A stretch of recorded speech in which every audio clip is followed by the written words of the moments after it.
नमस्कार साथियों, स्वागत है आपका इस वीडियो में।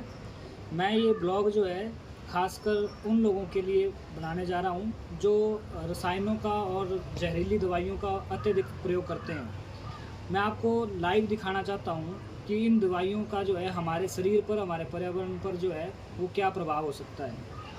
मेरे साथ सागर जी बैठे हैं। सागर जी जो है कल परसों जो है सैर के लिए अपने गांव में निकले थे। अपने खेतों की तरफ गए तो उन्होंने देखा कि ज़्यादा जहरीले पदार्थ लोगों ने अपने खेतों में स्प्रे किए हुए थे। जैसे घास मारने के लिए आजकल लोग ज़्यादातर स्प्रे करते हैं। उसके बाद यूरिया, 12-32-16 या दूसरे केमिकल जो आजकल फॉल आर्मी वार्म लगता है उसके लिए भी 2 से 3 स्प्रे जो है केमिकल की करनी पड़ रही है, जिसके कारण जो है खेत में बहुत ज़्यादा केमिकल हो जाता है। और उस जहर के कारण जो है इनके जो है पैरों की स्थिति जो है बहुत ख़राब है। हम इनसे जानेंगे कि ये कहाँ गए थे और किस तरह से इनके पैरों की ये हालत हुई है। पहले आप इनके पैर देख लीजिए कि इनके पैरों का जो है स्थिति है वो क्या है। ये आप देख पा रहे होंगे, ये पूरे इनके दोनों पैरों में है। अगर एलर्जी होती तो हम मान सकते थे कि एक पैर में है, लेकिन आप देख रहे हैं दोनों पैरों की हालत बहुत ख़राब है। तो हम शर्मा जी से पूछते हैं कि ये आखिर हुआ क्या है। सर आप प्लीज़ बताएंगे, थोड़ा हमारे साथियों को बताएं कि आप कहाँ गए थे और कैसे ये हुआ। नमस्कार जी। एक्चुअल मैं अपने गांव में, वैसे तो मैंने कोई खेत बीज नहीं रखा है, पर फिर भी मैं वैसे निकल गया कि चलो अपने गांव में अपने खेतों की तरफ वैसे ही चक्कर मारा है। तो मैं गया और जब मैं वापस आया तब तक तो कुछ नहीं हुआ, पर परसों गया था मैं शाम के समय और कल दिन में खारिश होने शुरू हो गई। और जब मैंने रात को जाके देखा तो मेरे पैर जो पूरे मतलब रेडिश हो चुके थे और इतनी खारिश थी कि हद से ज़्यादा।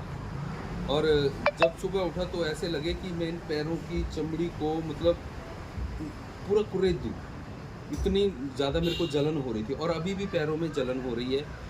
मैंने अभी गाड़ी में आया तो चप्पल डाल के आया और एसी लगा के आया, तब पैरों में इतनी जलन हो गई। अभी मैंने डॉक्टर साहब को दिखाया तो उन्होंने बोला कि ये जो लोग दवाई डालते हैं खेतों में उसका ये असर है।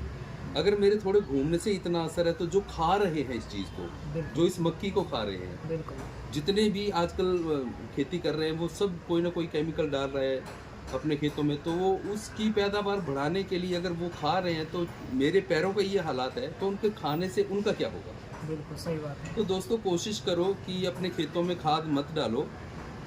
आप 50 किलो मक्की, मान लो कि आपको 50 किलो हो रही है, अगर खाद नहीं डालेंगे तो 25 किलो होगी, कोई बात नहीं, कम से कम आपकी सेहत और शरीर तो ठीक रहेगा। मेरा एक आधे घंटे की सैर में ये हाल हो गया, तो जो लोग खाएंगे उनका क्या हाल होगा।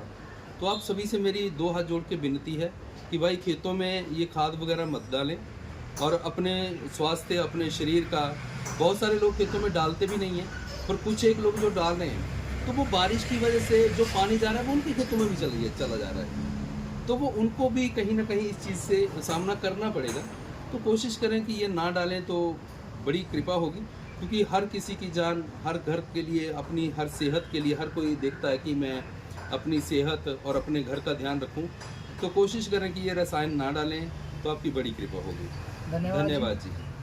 ये दोस्तों आप देख रहे होंगे, मैंने इन आज जो है मुझसे मिले तो मैंने जो है मेरी नज़र इनके पैरों की तरफ गई तो मैंने ऐसे ही पूछ लिया, मैंने सर ये क्या है, कैसे एलर्जी हो गई है। तो जब इन्होंने मुझे बताया मैं खुद हैरान था कि थोड़ी सी देर के लिए खेत में जाने से अगर ये हालात हैं तो सोचिए कि जो वहाँ पर जीव जंतु रहते हैं खेतों में, जो पानी है वो हमारे जो स्रोत है पानी के, वो जहर जो है बारिश के पानी के साथ उन स्रोतों में जा रहा है और वो सारा हम लोग ही उसको पी रहे हैं, उस अनाज को हम ही खा रहे हैं। तो आने वाले 10 साल के बाद परिस्थितियाँ क्या होने वाली हैं, और डरना बहुत ज़रूरी है।